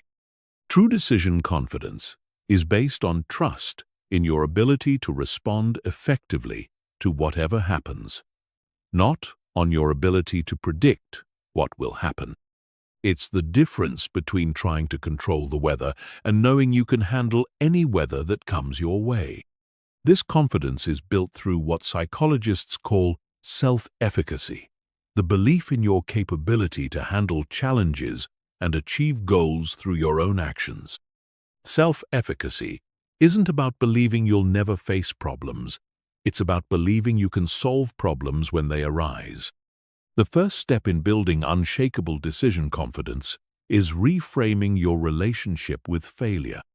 Instead of seeing failure as evidence that you made a bad decision, start seeing it as evidence that you're willing to take risks and learn from experience. Every failure teaches you something that success cannot, and this learning makes you more capable of handling future challenges. This reframing is crucial because fear of failure is one of the primary drivers of overthinking. When you're terrified of being wrong, you'll analyze every decision to death trying to guarantee success. But when you see failure as valuable feedback rather than personal defeat, you can make decisions more quickly and confidently. Start documenting your failures and the lessons they taught you. You'll likely discover that many of your supposed failures led to unexpected opportunities, valuable learning, or important course corrections that ultimately benefited you. This documentation helps you see that failure isn't the catastrophe your anxious brain imagines it to be. The second step is developing what researchers call response flexibility, the ability to adapt your approach when circumstances change. This means having multiple strategies for achieving your goals, rather than being rigidly attached to one specific plan. For example, if you're starting a business, response flexibility means having several potential revenue streams, multiple marketing approaches, and various ways to reach your target market. If one approach doesn't work, you can quickly pivot to another without seeing it as a fundamental failure. This flexibility removes the pressure to make the perfect decision up front because you know you can adjust as you learn more. It transforms decision-making from a high-stakes, one-shot event into an iterative process of gradual improvement. The third step is building what I call outcome independence. This means deriving satisfaction and confidence from the quality of your decision-making process rather than from specific results. When you focus on making decisions based on sound principles, available information, and clear values, you can feel confident regardless of how things turn out. Outcome independence doesn't mean you don't care about results. It means you don't let results determine your self-worth or decision-making confidence. You understand that good processes lead to good outcomes over time, even if individual decisions sometimes produce disappointing results. This perspective is essential for maintaining confidence in an uncertain world. If your confidence rises and falls with every outcome, you'll be on an emotional roller coaster that makes it impossible to think clearly about future decisions. The fourth step is developing temporal perspective, the ability to see your current decision in the context of your entire life, rather than as an isolated make or break moment. Most decisions that feel enormously important in the moment have relatively little impact on your long-term well-being and success. When you're agonizing over a decision, ask yourself, will this matter in 10 years? In 5 years? Even in 1 year? Often, you'll realize that the decision isn't as consequential as your anxious brain is making it seem.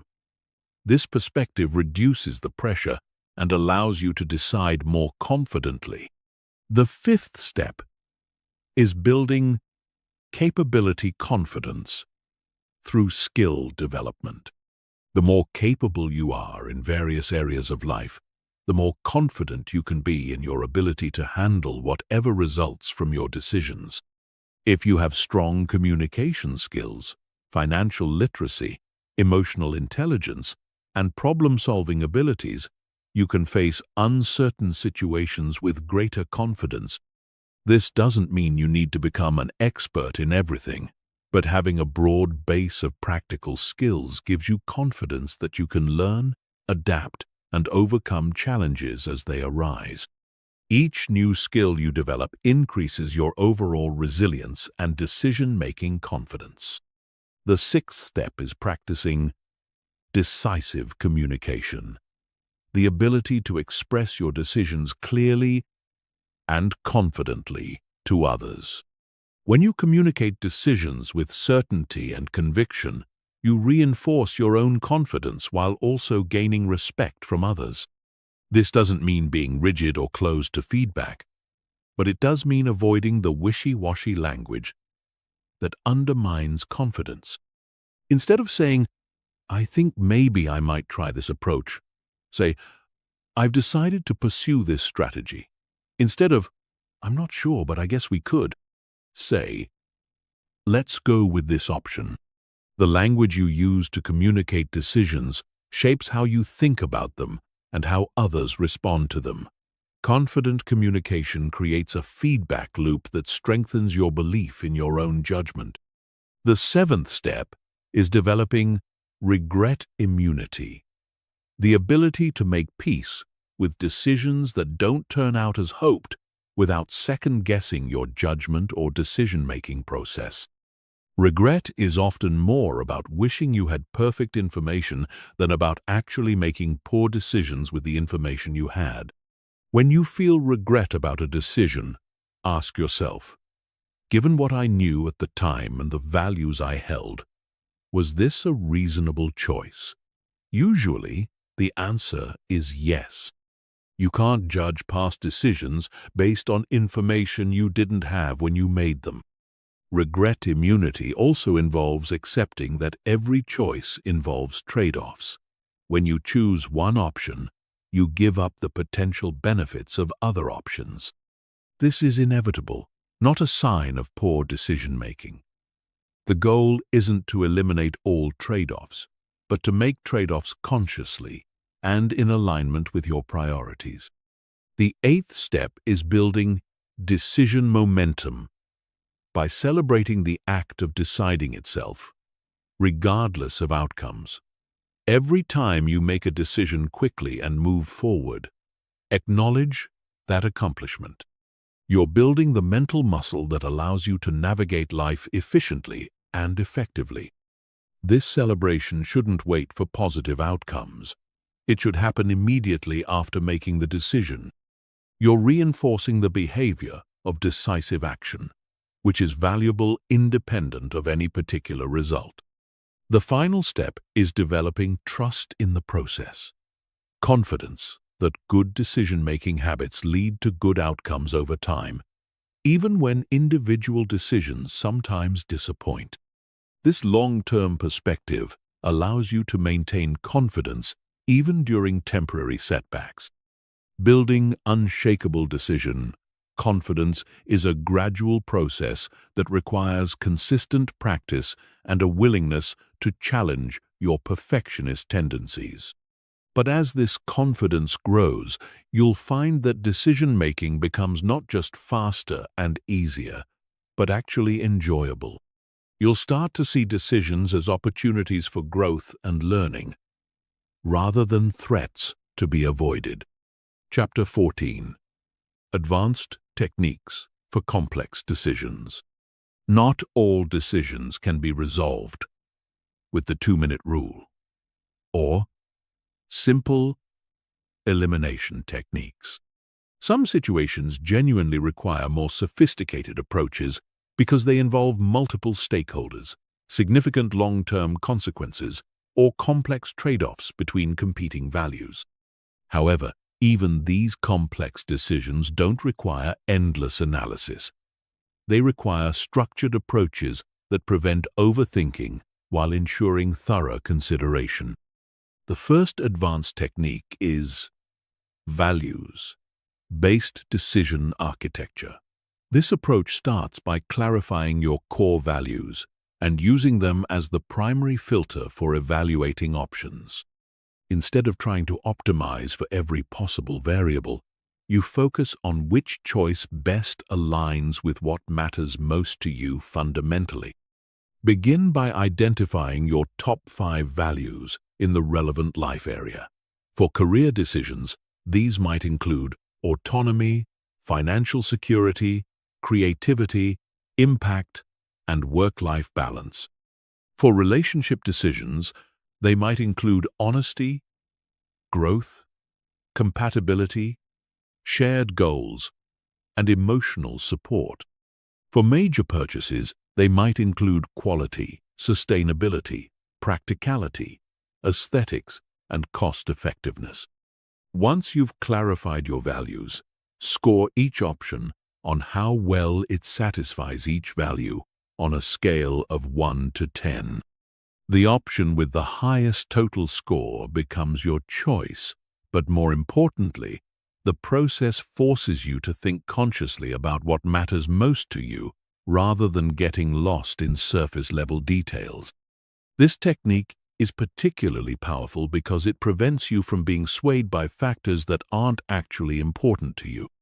You might discover that you've been agonizing over variables that don't align with your true priorities, while overlooking aspects that are crucial to your satisfaction. The second technique is scenario planning with probability weighting. This approach acknowledges that some decisions do require thinking through potential future outcomes, but it does so in a structured way that prevents endless speculation. Identify 3 scenarios for each major option: best case, worst case, and most likely case. For each scenario, estimate both the probability of it occurring and how well you could handle it if it did occur. This creates a matrix that helps you choose based on both likelihood and your capability to manage different outcomes. The key insight is that you don't need to prepare for every possible scenario. You need to prepare for scenarios that are either highly likely or would be particularly challenging to handle. This focused approach prevents the analysis paralysis that comes from trying to consider every possible future. The third technique is the consultant method. Imagine you're a highly paid consultant who has been hired to make this decision for someone else. What would you recommend based on the available information? This mental shift often provides clarity because it removes the emotional attachment and perfectionism that cloud your judgment about your own decisions. Consultants are expected to make recommendations based on incomplete information within tight timeframes. They focus on the most important factors, make reasonable assumptions about unknown variables, and provide clear direction rather than endless analysis. Adopting this mindset helps you approach your own complex decisions with similar efficiency and objectivity. The fourth technique is progressive commitment. Instead of trying to make one final, irreversible decision, Structure your choice as a series of smaller commitments that allow you to gather information and adjust course as you go.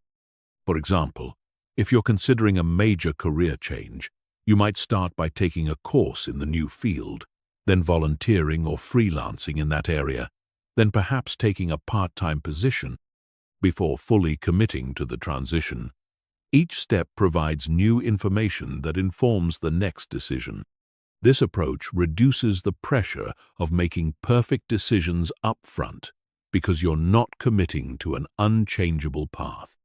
You're creating a series of decision points that allow you to adapt based on experience rather than speculation. The fifth technique is the advisory board approach. For truly significant decisions, create a small group of trusted advisors who can provide different perspectives and expertise. This isn't about crowdsourcing the decision to everyone you know. It's about strategically seeking input from people whose judgment you respect and whose expertise is relevant. Choose advisors who represent different viewpoints and areas of knowledge. For a business decision, you might consult someone with industry experience, someone with financial expertise, and someone who knows you well personally.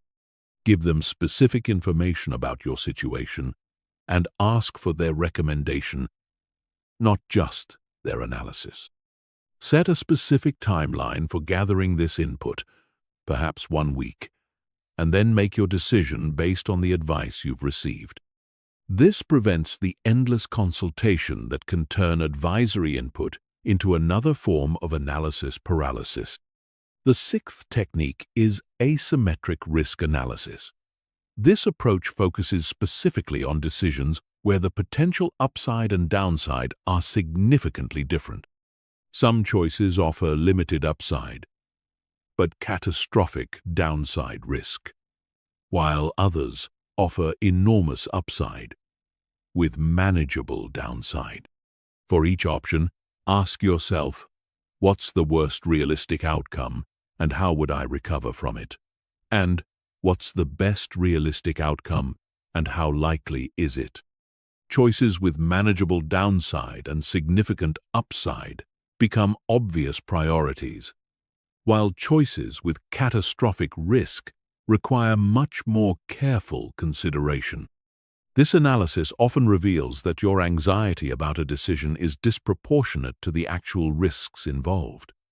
Many opportunities that feel scary actually have limited downside with substantial upside potential. The seventh technique is the regret minimization framework, popularized by Amazon founder Jeff Bezos. Project yourself forward to age 80 and imagine looking back at this decision. Which choice would you be most likely to regret not trying? This long-term perspective often clarifies decisions because it shifts focus from short-term comfort to long-term fulfillment. Many people regret chances they didn't take more than they regret chances that didn't work out as hoped. The eighth technique is cost of delay analysis. For decisions you've been postponing, calculate what continued indecision is actually costing you. This includes opportunity costs, ongoing stress, relationship impacts, and the compounding effects of not moving forward. Often, the cost of delaying a decision exceeds the cost of making an imperfect decision and adjusting course later. This analysis can provide the motivation needed to choose action over analysis. The ninth technique is the premortem process. Before finalizing a complex decision, imagine that you've implemented your choice and it has failed completely. What are the most likely reasons it failed? What warning signs would you have ignored? What could you have done differently? This exercise helps you identify potential problems while you still have time to address them or choose a different path. It's more productive than endless worry because it focuses on specific, actionable insights rather than general anxiety. The final technique is decision, documentation, and review. For your most important decisions, Write down your reasoning, the factors you considered, the alternatives you rejected, and your expected outcomes. Review these documents periodically to learn from your decision-making patterns. This documentation serves multiple purposes. It prevents you from second-guessing decisions based on information you didn't have at the time. It helps you identify which factors are most predictive of good outcomes. And it builds confidence in your decision-making ability by showing you that your reasoning was sound even when outcomes weren't perfect. Remember, these advanced techniques are tools, not requirements. The goal is still to make good decisions efficiently, not to make perfect decisions eventually. Even complex decisions benefit from clear deadlines, decisive action, and the willingness to adapt based on new information, rather than trying to predict every possible outcome in advance. Chapter 15. Living the Decisive Life.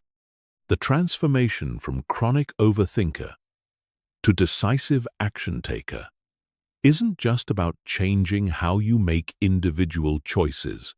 It's about fundamentally restructuring how you move through the world. When you truly master decisive living, every aspect of your life improves.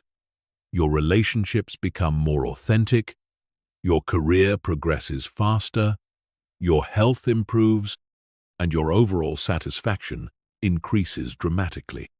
Living decisively means operating from a default of action rather than analysis. Instead of asking, "Should I do this?" you ask, "Why wouldn't I do this?" Instead of looking for reasons to hesitate, you look for reasons to move forward. This shift in default thinking accelerates every area of your life because you spend more time implementing and less time deliberating. This doesn't mean becoming reckless or impulsive. Decisive living is about making thoughtful choices quickly and then committing fully to those choices.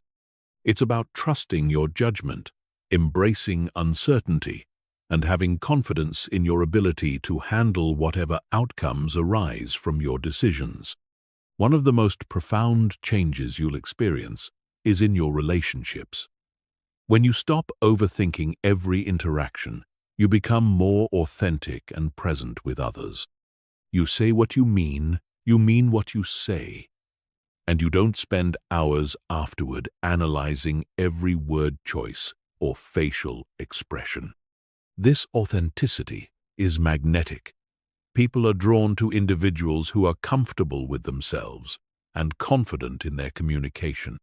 Your relationships deepen because you're able to be vulnerable and honest without constantly second-guessing yourself or managing impressions.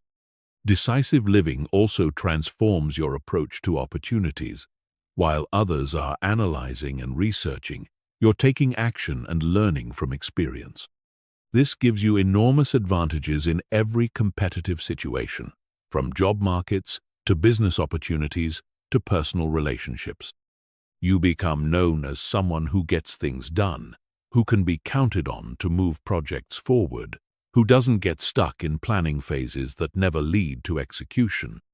This reputation opens doors and creates opportunities that simply aren't available to chronic overthinkers. Your career accelerates because you're willing to take calculated risks that others avoid.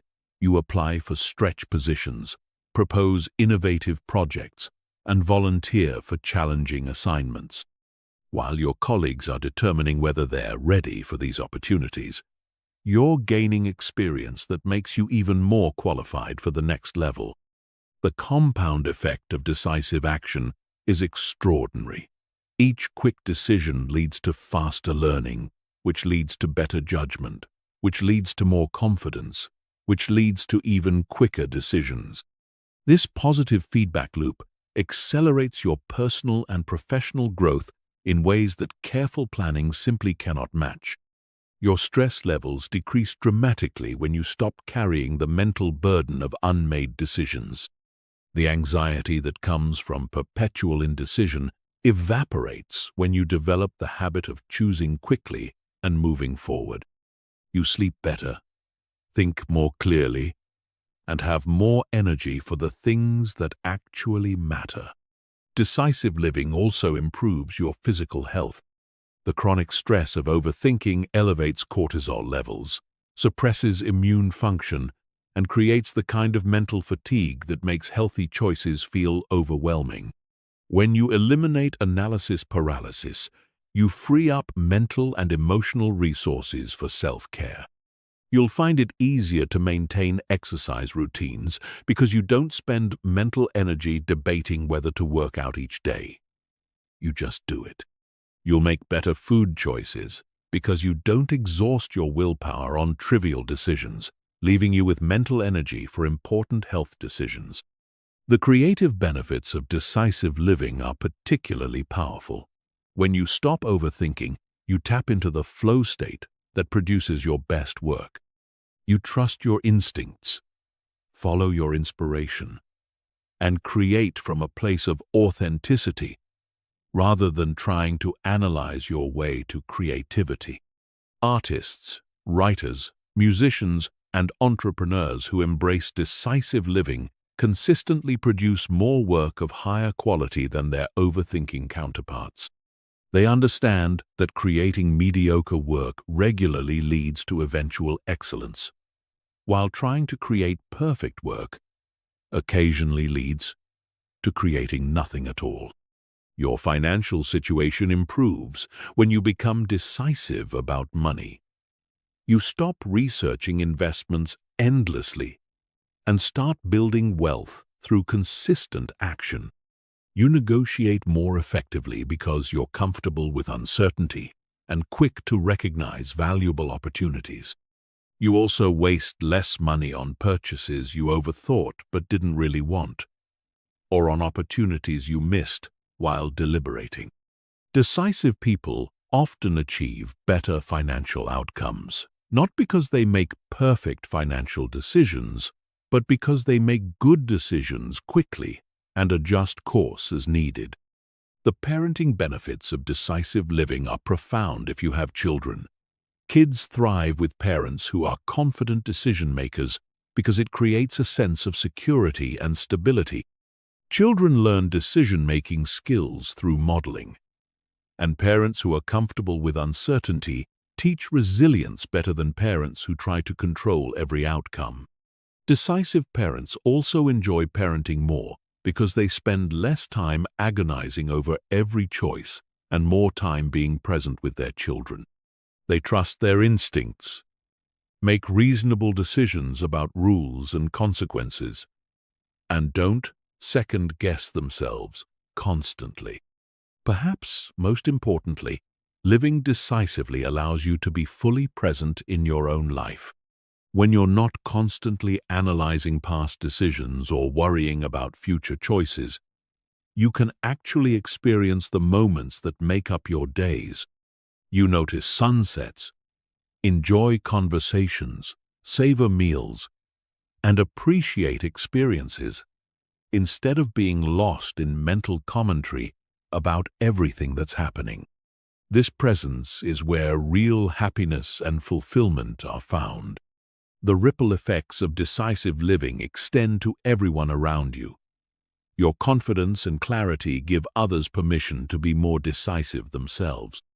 You become a catalyst for action in your family, your workplace, and your community. People start coming to you for advice, not because you have all the answers, but because you have the courage to act despite uncertainty. Your example shows others that it's possible to navigate life's complexity without getting paralyzed by it. Living decisively also means accepting that some of your decisions will turn out poorly, and that's perfectly okay. You understand that the cost of occasional mistakes is far outweighed by the benefits of consistent action. You've learned to see failures as feedback rather than verdicts on your worth or capability. This acceptance creates a kind of freedom that's unavailable to perfectionists and overthinkers. You can take risks, try new things, and explore possibilities without the crushing fear of being wrong. This freedom is the foundation of a life well lived. The ultimate goal isn't to become someone who never thinks before acting. It's to become someone who thinks clearly, decides quickly, and acts confidently. It's to develop such trust in your ability to handle uncertainty that you can move through life with grace, purpose, and joy. This is the decisive life, one where you spend more time living and less time analyzing, more time creating and less time planning, more time connecting and less time worrying. It's a life where you become the author of your own story rather than a confused critic trying to perfect a script that's already being performed. The transformation from overthinker to decisive action taker is one of the most liberating changes you can make. It frees you from the prison of analysis paralysis and gives you the key to a life of momentum, growth, and authentic fulfillment. The only question left is, what are you going to do first?